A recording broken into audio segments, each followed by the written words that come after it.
Hello, welcome back to Golden News. Russia has launched a series of missiles at Ukrainian cities in the second pre-dawn attack in 3 days.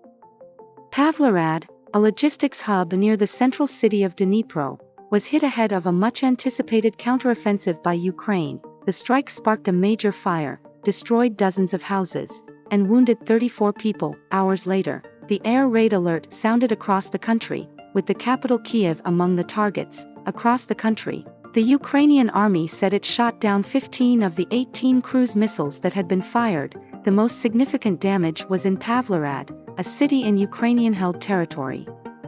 Around 70 miles from the front line, pictures posted on social media showed a massive blaze.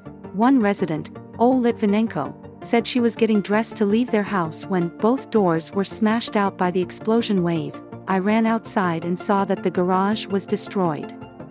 Everything was on fire, glass shards everywhere.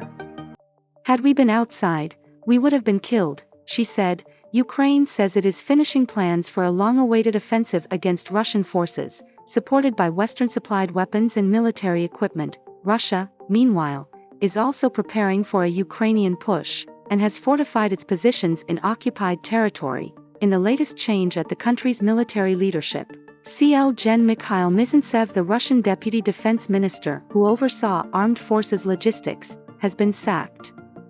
After being appointed to the role only last September, there have been long-standing complaints that frontline troops are not getting sufficient military equipment and suffer shortages of food and uniforms. Meanwhile, a Ukrainian official on Monday said the army had ousted Russian forces from some positions in Bakhmut, an eastern city that has been under siege for months. General Alexander Syrsky, the commander of ground forces, said on Telegram the situation remained quite difficult, but the enemy is unable to take control of the city.